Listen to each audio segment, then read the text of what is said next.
चलिए आप लोग को बता रहे हैं, ठीक है। इस क्वेश्चन को आप लोग कैसे बनाए, बहुत ही आसान तरीके से वो बनाएगा, ठीक है। जिससे गोला के कोई भी प्रश्न आए तो आप लोग कैसे बनाएगा, ठीक है। चलिए जो क्लास 7, 8, 9, 10 के हैं वो देख लेंगे तो उनको क्लियर समझ में आ जाएगा, ठीक है। चलिए अब हम वीडियो को स्टार्ट करते हैं। स्टार्ट करने से पहले आप लोग बता दीजिए जो मेरे चैनल पर है जाकर मेरे चैनल सब्सक्राइब कर दे और बेल आइकन घंटी दबा दे, ताकि जो भी लेटेस्ट वीडियो है आप लोग का बीच में चला जाएगा। हाँ, जो फेसबुक देख रहे हैं बाबू तो पेज को फॉलो कर लीजिएगा। और चलिए इस क्वेश्चन को बाबू हम कैसे बनाएंगे तो वीडियो में शुरू से अंत तक रहेगा तो आप लोग क्लियर समझ जाएगा बाबू। आइएगा और जाइएगा तो कुछ समझ में आएगा नहीं, इसलिए आप लोग को बोल रहे हैं कि वीडियो को पूरा शुरू तक बने रहिए, ठीक है बाबू। जैसे आप लोग का एक क्वेश्चन है, इस क्वेश्चन को आप लोग कैसे हल कीजिएगा। जैसे बोला है 14 सेंटीमीटर त्रिज्या वाले गोले का पृष्ठीय क्षेत्रफल और इसका आयतन बाबू हमको ज्ञात करना है बाबू, ठीक है।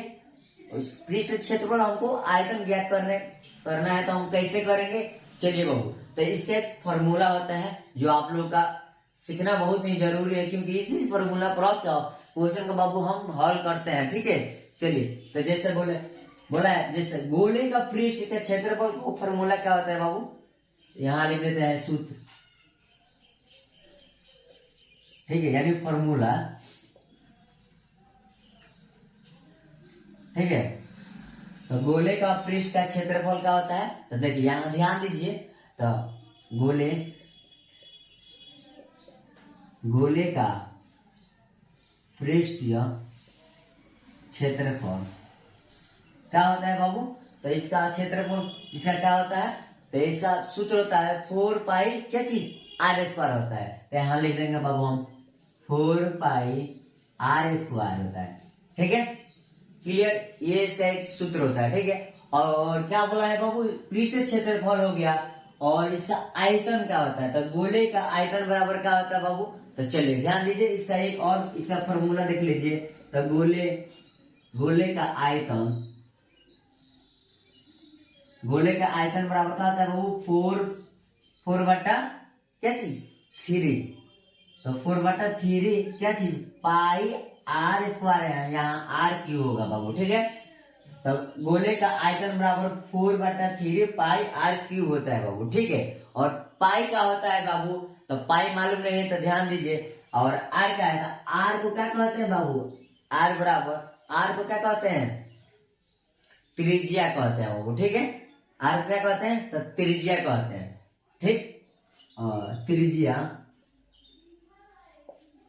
मालूम नहीं है तो बाबू आप सीख जाइए, क्योंकि हम बेसिक बता रहे हैं ना, तो सब लेकर चलते हैं। और चलिए पाई का मतलब क्या होता है, तो पाई का मतलब क्या होता है, यानी पाई बराबर, यानी पाई का मतलब क्या होता है 22/7। एक ये होता है बाबू, एक और होता है पाई बराबर, इसको कहते हैं 3 पॉइंट इतना होता है। तो क्योंकि सब सूत्र में अधिकतर यही लगता है बाबू, ठीक है। ये थोड़ा कम रहता है, ये लगता है कम क्योंकि क्वेश्चन में आता है तब ये इसका प्रयोग करते हैं बाबू, ठीक है।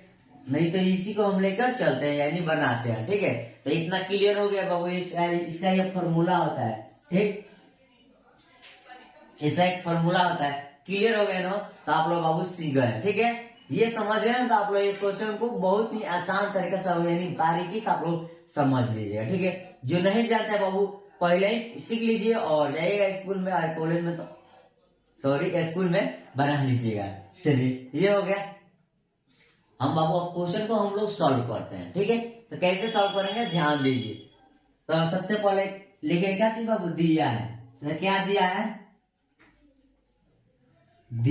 तो r बराबर, तो r का मान हमको कितना दिया है बाबू, 14 सेंटीमीटर दिया है। तो यहाँ लिख लेंगे 14 सेंटीमीटर, यही ना दिया है। r बराबर, ये r है, क्या है, तो ये r है, ठीक है। r का मान दे दिया क्या चीज, तो 14 सेंटीमीटर दिया है बाबू, ठीक है। तो हमको क्या निकालना है, तो हमको पृष्ठ क्षेत्रफल निकालना है, किसका, तो गोले का पृष्ठ क्षेत्रफल निकालना है, ठीक है। तो गोले का पृष्ठ क्षेत्रफल, गोले मतलब जो गोल रहता है गेंदा की तरह रहता है, यानी उसको फुटबॉल बोलिए तो, या जो गोली होता है ना खेलने वाला वो बोलिए, जो गोल की तरह होता है उसका उनका पृष्ठ क्षेत्रफल हमको निकालना है, ठीक है। तो चलिए इसका पृष्ठ का लिखेंगे, गोले गोले का पृष्ठीय क्षेत्रफल। इसका फॉर्मूला क्या होता है बाबू? इसका फॉर्मूला क्या होता है? तो इसका फॉर्मूला होता है 4 पाई आर स्क्वायर होता है। क्या होता है बाबू? तो 4 पाई आर स्क्वायर होता है। तो चलिए हम बनाते हैं, यहाँ लिख लेते हैं 4 गुणे पाई का मान कितना होता है बाबू? 22 बटा क्या चीज 7। तो यहाँ 22 बटा हम 7 लिख दिए, गुणे आर कितना दिया है बाबू? तो आर दे दिया कितना? 14 सेंटीमीटर। तो स्क्वायर है, तो स्क्वायर मतलब इसको हमको 2 बार लिखेंगे। तो 14 को हम 2 बार लिख देंगे, यहाँ 14 गुणे 14। क्लियर हो गया ना बाबू? चलिए अब देखिए, जो कटने वाला रहता है उसको हम कटा देते हैं, जो नहीं कटने वाला रहता है हम उसको छोड़ देते हैं वैसे ही। ठीक है, तो ये तो कट जाएगा। तो कट जाएगा, यहाँ 7 है तो कट जाएगा 7 दूना कितना बाबू? 14 कट गया। अब ऊपर वाले को हम आपस में गुणा करेंगे, तो यहाँ आ जाएगा 4 गुणे 22 गुणे 2 गुणे 14। क्लियर हो गया? अब इसको आपस में गुणा कीजिएगा, तो यहाँ आ जाएगा चीज 22 दूना 44, यहाँ 14 दूना 28।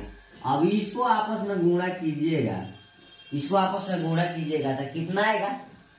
तो यहाँ आ जाएगा, देख लीजिएगा लो, 24 और 64 हो जाएगा। ये क्या हो जाएगा? सेंटीमीटर स्क्वायर हो जाएगा बाबू। ठीक है, इतना हो गया। हमको क्या चीज? गोले का क्षेत्रफल निकल के आ गया कितना बाबू? 24 और 64 सेंटीमीटर आ गया। अब हमको क्या निकालना है? इसका आयतन निकालना है बाबू। तो इसका आयतन निकालेंगे, तो इसका आयतन का फॉर्मूला रखते हैं। तो चलिए, गोले का आयतन बराबर क्या होता है?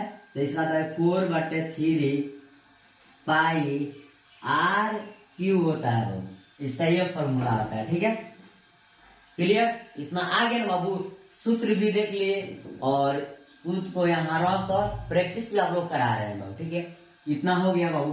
4/3 पाई आर क्यू है। चलिए बाबू, अब इसको हम रख कर बनाते हैं। तो यहाँ हो जाएगा क्या चीज बाबू? 4/3, तो यहाँ लिख रहे 4/3 गुणे पाई का मान कितना दिया है? तो पाई के मान कितना नहीं दिया है? 22/7 होता है। तो 22 बटा हम 7 लिख दिए, गुणे आर का मान कितना है? आर का मान बाबू 14 है। तो 14 को हमको 3 बार लिखना है, क्यों है ना? तो यहाँ लिखेंगे 14 गुणे 14। 3 आने हम लिख दिए, यानी 3 बार लिख दिए। ठीक है, चलिए, जो कटने वाला रहता है उसको हम कटा देते हैं। तो ये 7 से कट जाएगा, 7 दूना 14। ठीक है बाबू, कट गया ना? अब देखिए, 3 कटने वाला है, इसमें किसी से कटेगा? नहीं कटेगा। जब नहीं कटेगा तो क्या करेंगे बाबू? वैसे हम रहने देंगे। तो जो ऊपर वाला है उसको हम आपस में क्या चीज? गुणा कर देते हैं। तो गुणा करेंगे, यहाँ जाएगा बाबू 4 गुणे, यहाँ जाएगा 22 गुणे, यहाँ जाएगा 2, यहाँ जाएगा बाबू 14 गुणे 14। ठीक है बाबू, ये सब 14 है। इतना हो गया। अब बट्टे में, सबके बट्टे में कितना है बाबू? 3 है। तो हम यहाँ 3 लिख दिए। चलिए, यहाँ कर देते हैं, कम था यहाँ, हो गया। यहाँ 4/3 है। चलिए, यहाँ लटा गया भाई, यहाँ से कोई बात नहीं, इतना हो गया। अब आपस में इसको गुणा कीजिएगा। आपस में जब गुणा कीजिएगा तो कितना आएगा बाबू? ध्यान दीजिए लोग, कितना आएगा? इसको गुणा कीजिएगा आपस में, ये सब को हम आपस में गुणा करेंगे तो कितना आ जाएगा? यहाँ देखिए, तो यहाँ आ जाएगा बाबू, देखिए 34,400 कितना आ जाएगा बाबू? 96 हो जाएगा। आपस में गुणा करके देख लीजिए, 34,496 हो गया। ठीक है, इतना हो गया। अब बटे में कितना है? 3 है। तो यहाँ लिख देंगे बाबू 3। चलिए, अब 3 को हम इतना में भाग देंगे। जब इतना में भाग देंगे तो कितना आएगा बाबू? तो चलिए भाग देंगे और देख लीजिए लोग, देखिएगा लोग, इसमें देखिए, यहाँ जाएगा 11,400 इतना हो गया, और 98 यहाँ जाएगा वो 6 आते रहेगा, यानी पॉइंट के बाद से 6 आते रहेगा तो वो हटा देंगे। हमको पॉइंट के बाद से 2 अंक मिल जाए, बस वहीं पर हम रख के छोड़ देंगे। तो देखिए, भाग दीजिएगा तो इतना आ जाएगा बाबू। ठीक है, तो यहाँ क्या हो जाएगा? सेंटीमीटर का आ जाएगा, यहाँ तक स्क्वायर था तो चल गया, यहाँ एक हो गया, यहाँ हो जाएगा वो क्यू हो जाएगा, ये कहा जाएगा हमारा आंसर हो जाएगा। ठीक है, उतारिएगा। वो वीडियो अच्छा लगा तो लाइक कमेंट जरूर कीजिएगा, उतारिए। मिलता हूँ नेक्स्ट वीडियो में। फिलहाल आप लोग से इजाजत लेता हूँ। जय हिंद जय भारत। उतारिए लोग।